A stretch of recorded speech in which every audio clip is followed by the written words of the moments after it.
दिवाली की वो खौफनाक रात आज भी सुमित को याद है। ऐसा क्या हुआ था सुमित के साथ उस रात को। दोस्तों, VM4 फैक्ट की एक और वीडियो में आपका स्वागत है।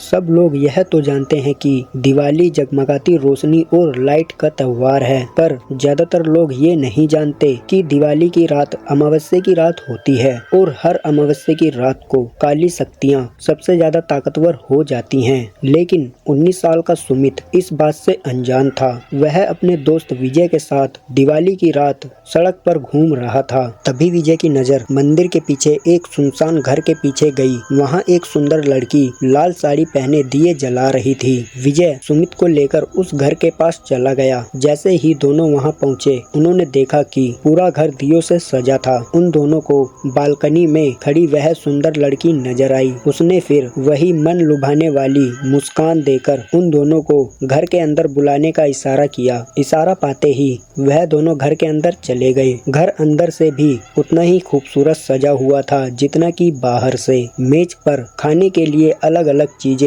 और अलग अलग मिठाइयाँ रखी हुई थी। तभी सुमित मेज से एक लड्डू उठाकर खाने लगता है, पर उसके हाथ से गलती से वह नीचे गिर जाता है। जैसे ही सुमित उस लड्डू को उठाने के लिए नीचे झुकता है, उसने देखा कि मेज के नीचे एक भयानक काली परछाई थी, जो सुमित को देखते ही गायब हो गई। सुमित जैसे ही विजय को यह बताने के लिए ऊपर उठता है, तो वह देखता है कि विजय सीढ़ियों के ऊपर खींचा चला जा रहा है। सुमित बेहद घबराने लगता है। फिर अचानक घर में पायल की आवाज आने लगती है, जैसे कि कोई लड़की एक कमरे से दूसरे कमरे में जा रही हो। सुमित उस आवाज के पीछे पीछे सीढ़ियों के ऊपर चला गया, लेकिन ऊपर जाते ही उसे कमरे के अंदर पंखे से लटकी हुई लाश दिखी।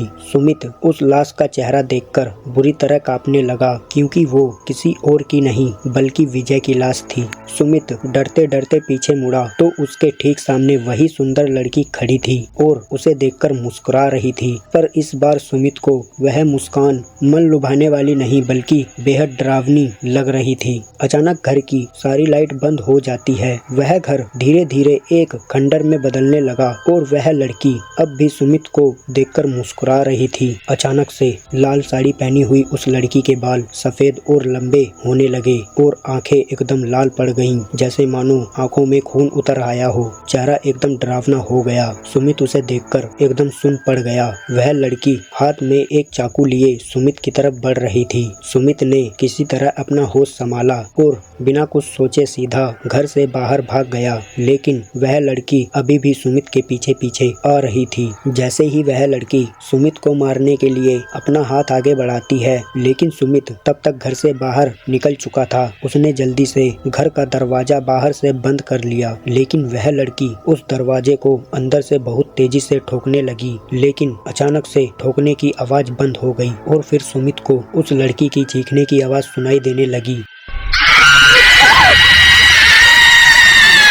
जैसे मानो किसी ने उस लड़की को उस घर के अंदर कैद कर दिया हो। सुमित वहां से जल्दी से निकला और अपने घर जाकर चुपचाप सो गया। अगली सुबह जब सुमित उठा तो उसकी मां ने उसे बताया कि उसका दोस्त विजय कल रात से लापता है। तब सुमित ने पूरा किस्सा अपनी मां को बताया। उसकी मां ने उसे बताया कि कई साल पहले दिवाली की रात एक लड़की ने उस घर में आत्महत्या कर ली थी। तब से उसकी आत्मा उसी घर में भटकती रहती है। किसी को कभी नहीं पता चल पाया कि उस लड़की ने आत्महत्या क्यों की और आज तक उस घर में कोई भी नहीं जाता। यह बात सुनकर सुमित पूरी तरह हिल गया और वह यह यकीन करना चाहता था कि जो भी उसके साथ हुआ वह एक बुरा सपना था। पर उस रात के बाद उसका दोस्त विजय कभी भी वापस नहीं आया और सुमित को आज भी दिवाली की वो खौफनाक रात और उस लड़की की भयानक चीखें और उस लड़की की भयानक मुस्कान आज भी याद है और साथ ही उसे सोने नहीं देती। दोस्तों, क्या आप लोगों के साथ भी ऐसा कुछ वाक्य हुआ है तो आप हमें हमारे इंस्टाग्राम VM4 फैक्ट पर अपना किस्सा DM कर सकते हैं और आपका वो किस्सा हम अपनी वीडियो के थ्रू बताएंगे। दोस्तों, हम मिलते हैं आपसे अपनी अगली वीडियो में। तब तक के लिए बाय बाय।